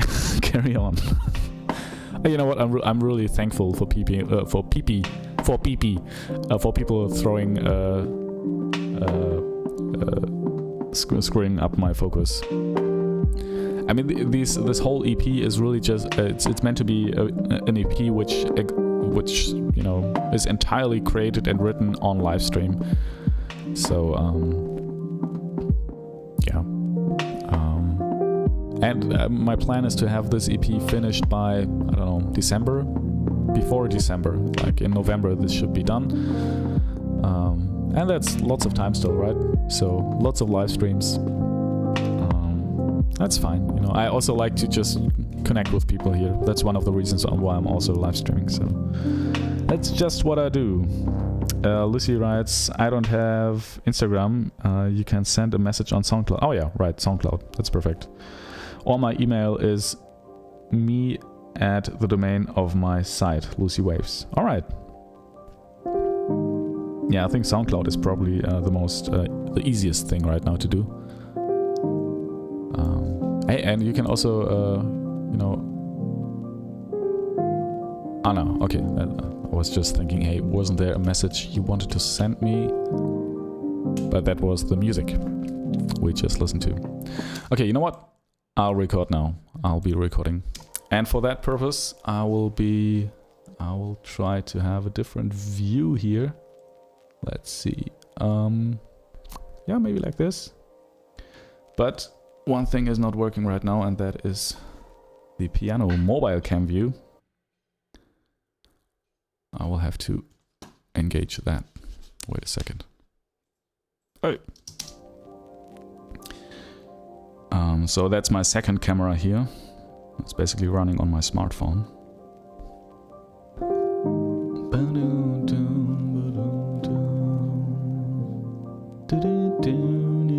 Mobile cam.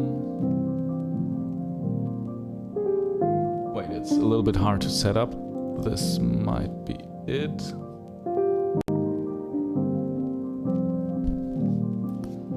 Okay, wait.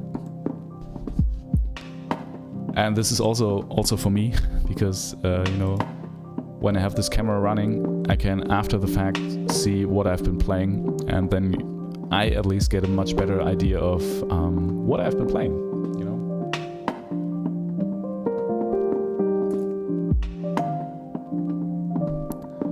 Alright, let's see if this works. No, this looks good. Refresh when it becomes active. Alright, no, not yet. Not yet there. Wait, let's see. Okay. Yes, that's what I wanted.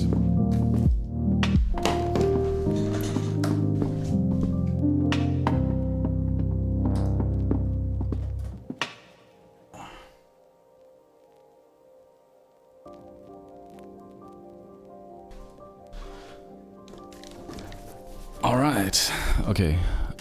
Now what I'm going to do is, first of all, listen back to that second part here. No, not that. This one.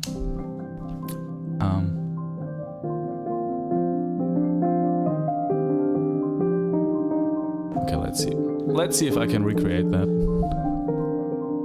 Let's see if we get another view here.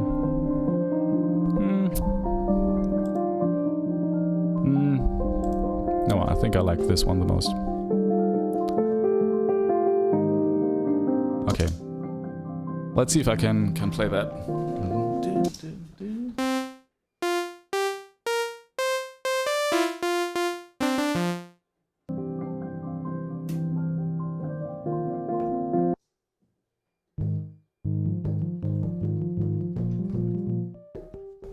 Okay, so we basically have this fifth and sixth chords. Lucy Waves writes, I'd love to work on that melody and I'll be showing up more often. Well, you know, whatever you like, really. I do this, honestly, I do these streams mainly for you know, myself, because it's kind of fun for me to do these. I don't know.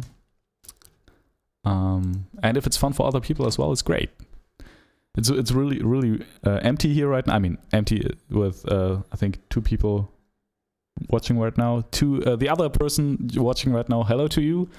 Yeah, it's great that you're there.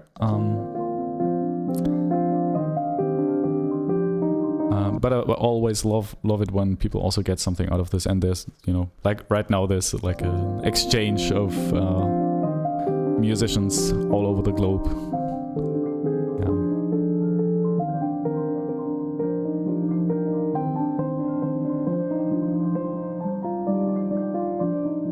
Okay, and I think what I will do is just improvise over this idea a little bit. And that's basically the same.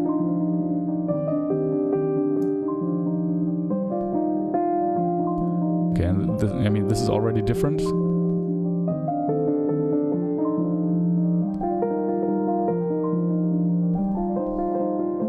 Yeah, let's see. I think I'll improvise a bit. Okay, and I really messed up there, but that's all right. Okay, let's see. I think I have to add something to punch into. And by that I mean not physically punch anything, but I mean, you know what I mean.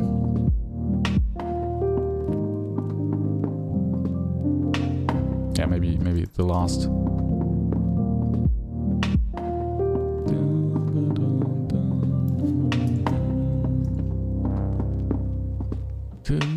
Okay, and we have a kick.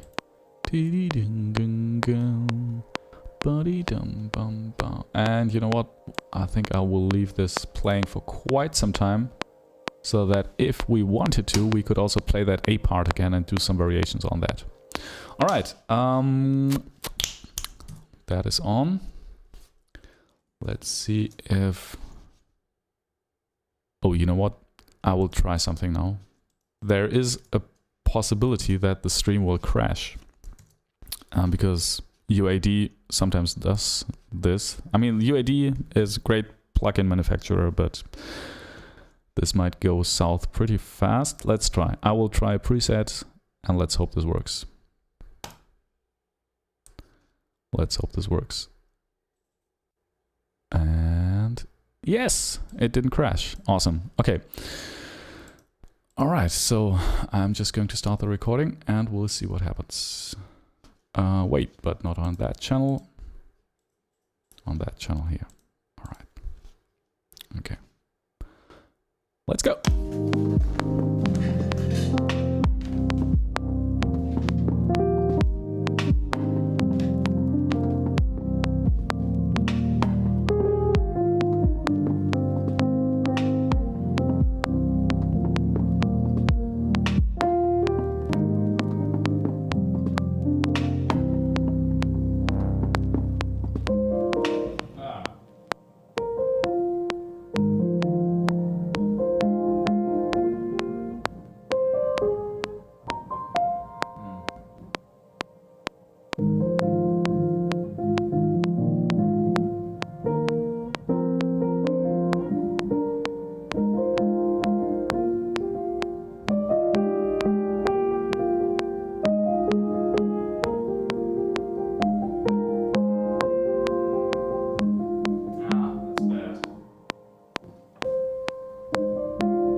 You know what? I'll take the microphone with me.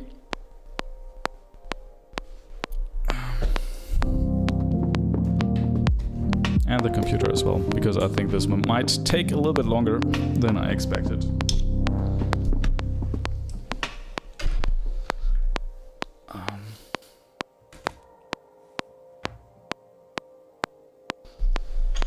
Okay, the thing is, I don't like this, actually. I don't like this too much.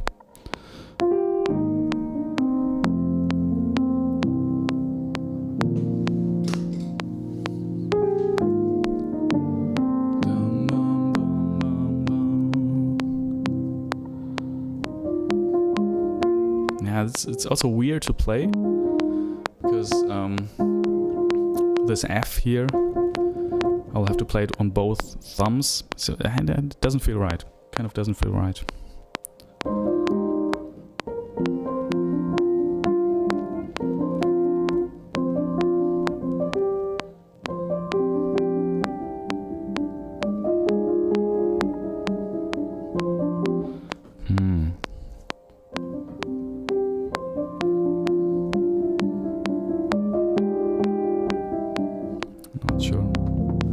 Okay, you know what? Let's just improvise. Let's see what happens. Nah, okay, and I think starting in F after that C major thing kind of doesn't really do the trick.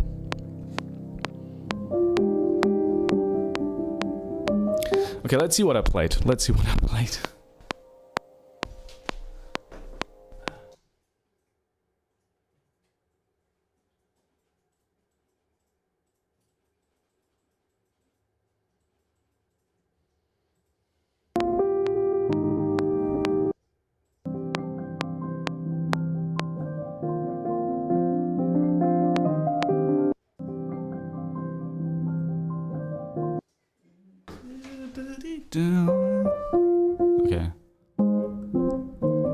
Ah, okay, that makes much more sense. In E flat.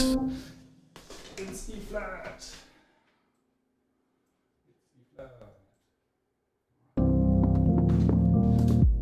That makes so much more sense.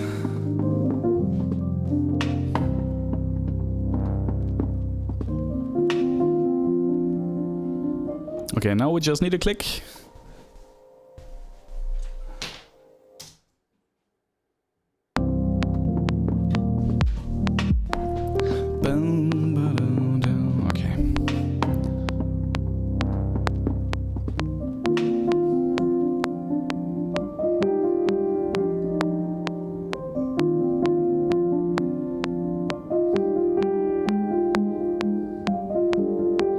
I think it's a good idea to have this.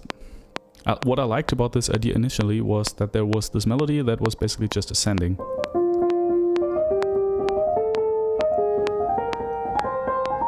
So something like this, and the left hand was doing its. I mean, initially it should be this, but it's really hard to play. Although, yeah, at least for now. At least for now it's hard to play for me. I would have to practice this a little bit. Okay, let's see. Let's see again. The loop will start at some point from the beginning again. And then we can do another take. Bum, bum, bum, bum, bum, bum, bum.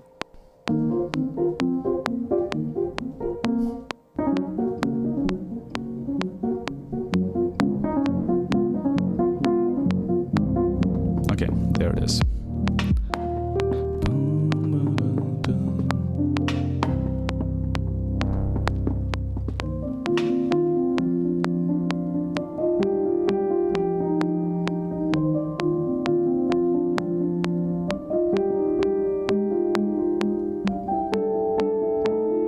Oh, that's weird. That's weird. Let's try again.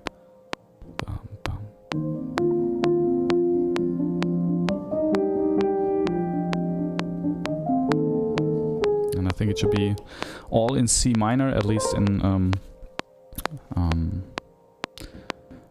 what's it? Melodic, harmonic, and good chord. What's the scale? C minor, but what type of C minor? I forgot. Doesn't matter. Let's start again. Like natural C minor. I don't know.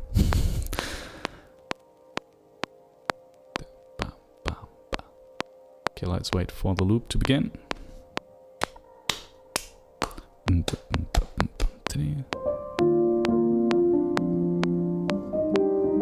I think I like this beginning. Okay, let's see.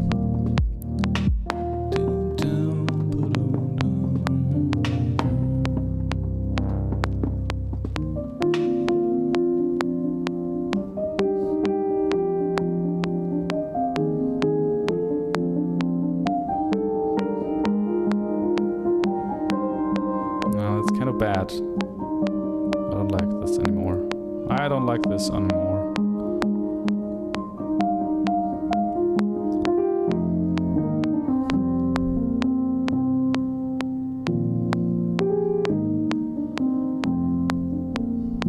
Yeah, it's kind of doesn't. I don't know where this goes. I like the beginning.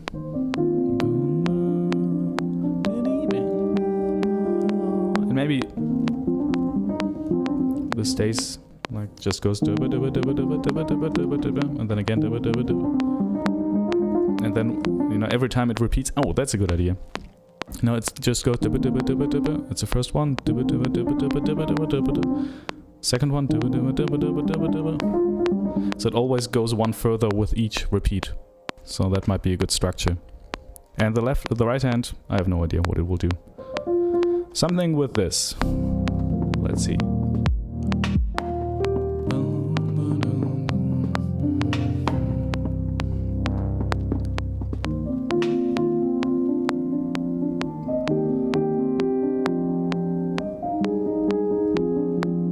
That's bad already. I think this A flat thing is difficult. And maybe it will. Okay, let's see. Let's try again. 3, 4.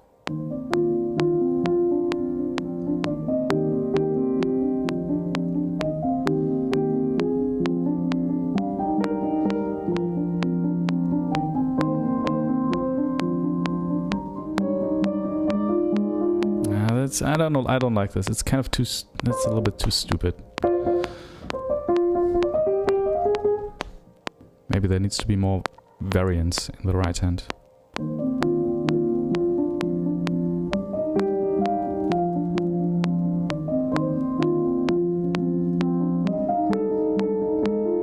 And this A flat thing here in the left hand is also not really good.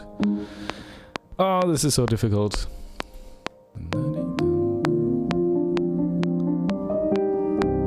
Okay, there it goes again.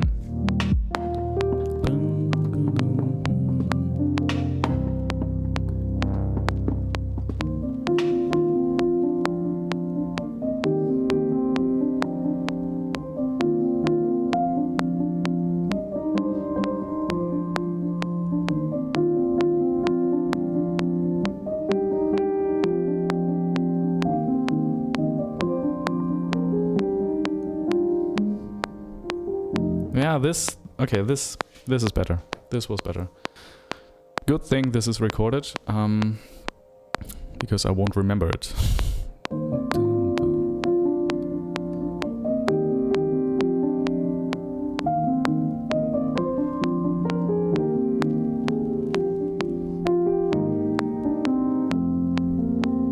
And then it goes back into this. But I think it should repeat at least 2 times before returning to the A part, because otherwise it would be way too short.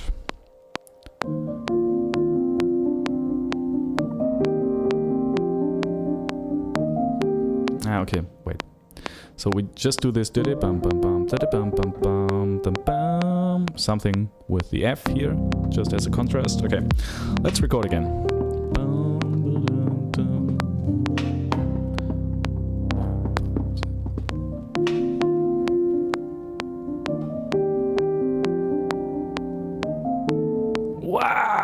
Again. 1, 2, 3, 4, 5.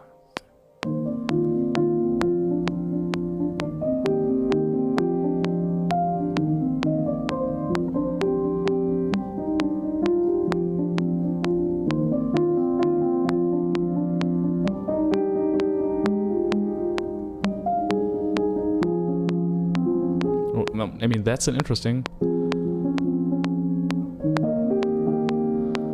Harmonically, that's kind of interesting. If the D flat is there. I don't know. I think I'll have to restart. I mean, next time, honestly, the next piece, I will just start sketching and writing with actual sheet notation, because it's really hard if I have anything here and then I just forget it. It's just gone. It makes poof and it's gone. So I think the better way for me to work is to actually, when I find something, just to immediately write it down. Then I can build on that. Let's see, next time.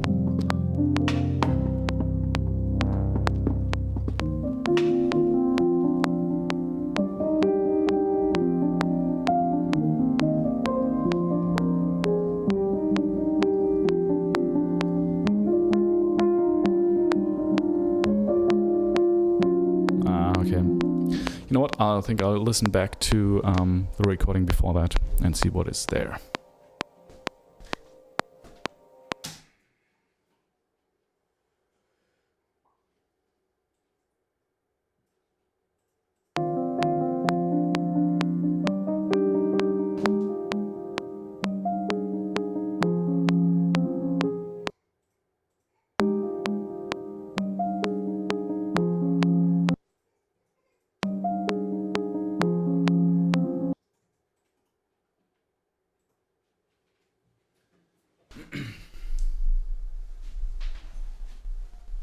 Okay, this one was actually pretty interesting. That D flat suddenly does something.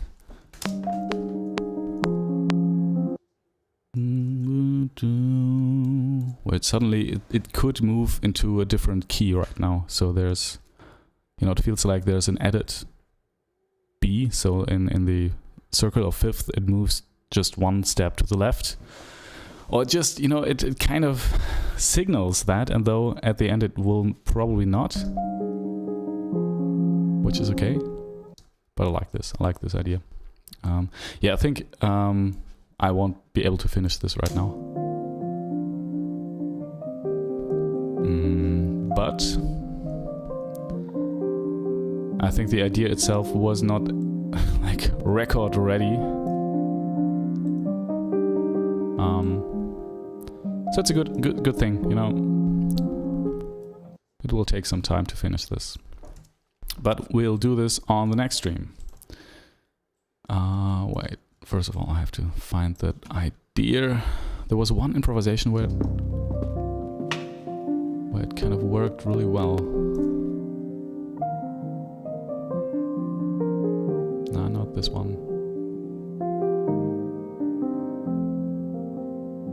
I mean, the end, that's always one thing as well, how well it is possible to end this phrase. And with this one, this works really well. So we can get back to that A part really easily. And it just, you know, locks right into place and just works. That's good. Wait.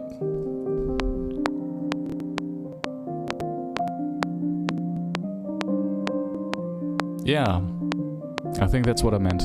And that's so good that, you know, recording technology is there.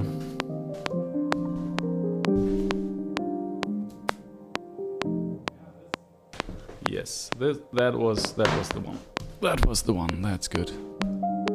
And some way we should be able to get this D flat thing into there, because right now we're in C minor, which there would be a D and not a D flat. And if we just add one more B to C minor, yeah, that's kind of interesting, you know, to just leave the confines of that key for one moment.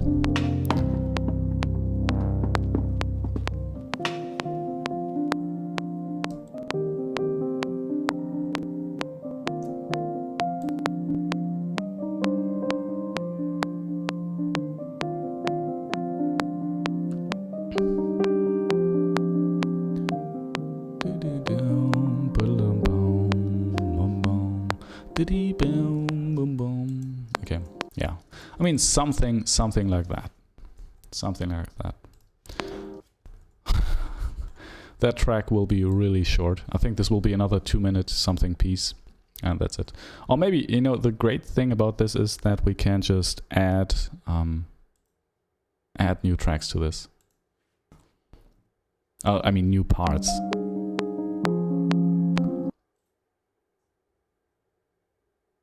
Yeah, I'm not really sure about the ending. Let's see, maybe, you know, when I have like 1 minute left for this stream. I like this melody here though. Okay. So, let's mark this red as well. And let's write a marker here so that I remember what I was doing. No, not a new track. I want to rename this marker saying something here. This is just a sketch. Okay. This should be pretty self-explanatory. All right. No, that's not the view. This one is. Okay. Lucy Waves. It has been a pleasure streaming for you and for that other person who has been here most of the time, as I'm seeing right now, but not commenting, which is totally fine. You can just lurk in the shadows and, you know, that's fine. It has been a pleasure for me to stream for you and to all of you seeing this after the fact. So, you know, usually these streams get like, let's be honest, they get like 20 to 40 plays after the stream has happened. So if you're seeing this after the fact, you can also comment, and I reply to each and every comment. Usually I do this pretty quickly. So if you have any question or would like to know anything, yeah, just ask me and I will reply. The next stream is going to be on August, the 4th of August. So next Tuesday at 15 p.m. p.m. Central European Time. Lucy, I'm not sure what this will be in Sao Paulo. Probably some hours earlier, I guess. A couple of hours. Yeah, but next stream will be on Tuesday, 15 p.m. Central European Time. I would love to see you there. And, this will be the next stream, which is hopefully, other people will be there as well, who usually will join these streams. It's a really, really friendly bunch of other musicians from all over the world, basically.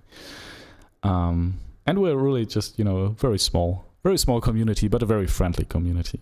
Yeah, and Lucy writes, have a great Sunday. I really enjoyed the conversation. Get that sample pack going. Thank you. Yeah, I also did. Me too.